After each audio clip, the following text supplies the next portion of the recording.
Yo, what's going on YouTube? It's your boy DLloyd and welcome back to another episode of our CM Punk UFC 2 career mode series. So, we are getting towards the end of our career. If you see our bar down low, that is the damage that we have taken in our career.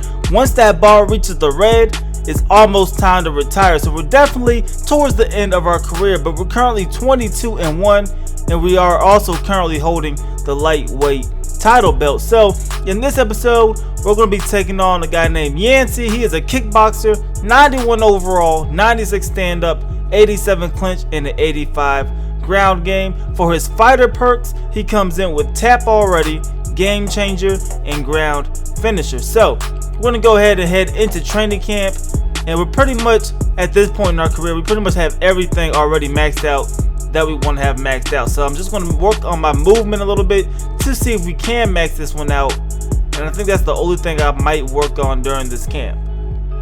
Alright, so we were able to move up our movement up to an 84 overall. We did lose 2 to our chin health, but that's it for the most part. So let's go ahead and look at what fight card we're going to be fighting on and where we're going to be fighting at. So we are fighting here at UFC 252, and we're going to be fighting in London, England. But let's go ahead and move straight into this fight. Alright, so we are here looking at the tail of the tape. We are 46 years old now.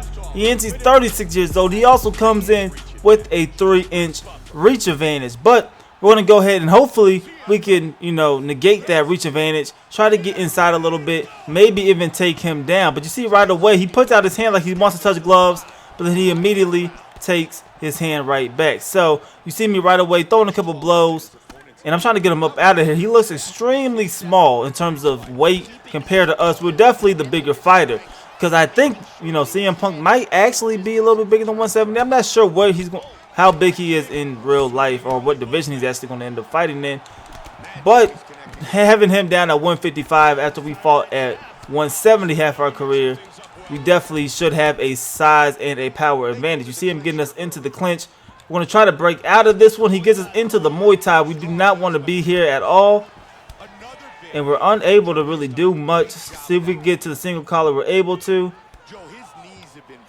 And actually, I tried to take him down, and he is actually going to break out of the clinch. So he did a lot of damage there in that clinch, but we're back on our feet, and hopefully we could do some work standing up. So you see me, I'm trying to use some of these kicks that we just learned. I still have a habit of not using them probably like I should, but they are there, and then hopefully they should open up our attack just a little bit. So we're not looking that great here at the beginning of this fight. A little rusty as well. I haven't played this game in almost probably a week, so definitely trying to get right back into the groove of things. You see us trying to get those uppercuts and land in there, because I know those shots are definitely money for us. He gets us into the clinch once again. We're going to try to break out of it. We're unable to. And now we'll try to go back to the under over and go for the hip toss. See if we can get him down to the ground, and we are able to get him down to the ground. We're inside control. See if we get into the top mount. We are able to right here. And we need to be able to actually hold him down in this position if possible. So he pushes our leg out. He gets us back into the half guard, and he does it once again. We've had a lot of trouble, and it's probably just me, honestly, trying to actually maintain our top mount position regardless of who we fought. We just really had a lot of problems with that. But we're going to try to stay here for a little bit longer. I'm trying to posture up and see if I can get something going. Able to hit him with a shot right there, and he is definitely feeling a lot of damage. If we can get some more blows in here, I think we might be able to stop this fight. And this fight is all over. We're actually able to finish it here on his back. 48 seconds remaining in the round. Not the most exciting finish in the world, but it does go down regardless as a TKO. I'm not sure if they're going to go ahead and show us the replay or not. I think the guy's still on the ground, as a matter of fact. So he definitely felt the power of that.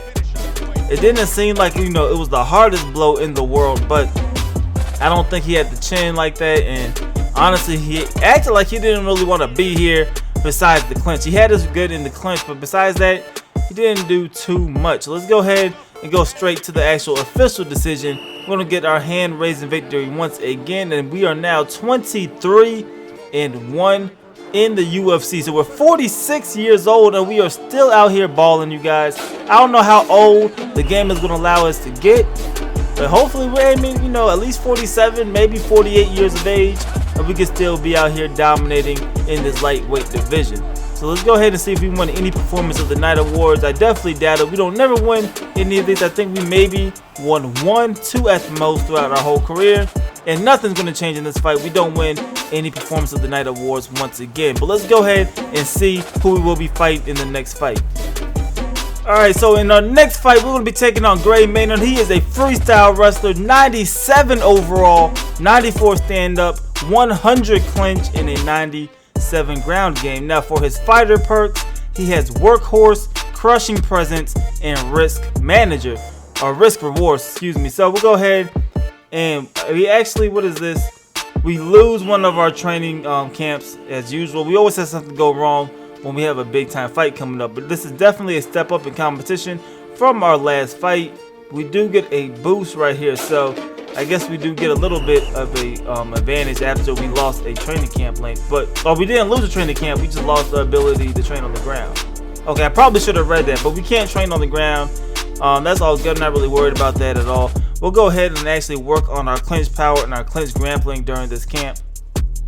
Alright, so we actually took a lot of damage here in this training camp. We lost 3 overall to our toughness, but then for this fight we also lost 10 to our clinch grappling and 5 to our takedowns. But let's go ahead and see what fight card we're fighting on and where we're fighting at for this fight. So this is UFC 260, and once again we are not changing locations. We are going to be fighting in London, England. If you look at the co-main event, Dos Anjos definitely did lose there in the co-main event. But let's go ahead and jump straight into our fight. Alright, so we are here for the tail of the tape. We're 46, he is 45 years old, but we do have a 4-inch reach advantage. We also are 6'2", and he is 5'8" as well. So overall, definitely have the size advantage here in this fight.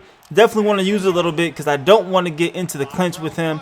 So we want to use our length, and we want to actually try to keep him away if at all possible. So you see me trying to use some kicks early, and I'm definitely going to be trying to use, you know, my jabs and my straights, things like that, just to try to fight from the outside, hit him with those uppercuts. You see right away we are doing damage. So definitely this is working at the beginning. Definitely want to keep this fight standing. You see him try to go for the takedown. We're able to injure him already, and he's dropped with that right straight. Can we finish this fight here in under 1 minute? And this fight is all over. Another fast finish and another victory for CM Punk. We are now 24-1. What a finish. This fight was definitely short, and I definitely was hoping that he would put up a much better fight than this one. This one ended, I believe, with that right straight. It looked like a little jab, like we barely touched him. This actually looked like he fixed this fight as well. Like he didn't really want to be here. Look at it, we barely touched him. He hit us a lot harder than we hit him. But he went down, and this fight ended up being a finish. I don't know, that was definitely questionable. These fights were not the most action-packed fight that we had, especially coming off the last episode where we had that absolutely epic knockout. None of that here in this episode, but we come away with 2 victories. We're still undefeated, and hopefully we can get a big-time matchup in our next fight. We're definitely running through this lightweight division, but hopefully we can stay on top until we actually need to go ahead and retire. So we get the belt once again from Dana White. Let's see if we won any Fighter of the Night awards. I definitely doubt it. That knockout just wasn't that spectacular as a whole. We don't win anything, and I was definitely expecting that. Alright, you guys, but that is it for this episode. The next episode, we're going to be taking on TJ Grant, 93 overall fighter, and hopefully he could give us a very good challenge. We haven't had a major challenge in a while. Hopefully TJ Grant is that guy. But that is it for this episode. As always, I hope you guys enjoyed this video. If you did, please go ahead, leave it a thumbs up, and subscribe if you haven't already for some more EA Sports UFC 2 content. It's your boy DLloyd. I'm going to see y'all next time. Peace.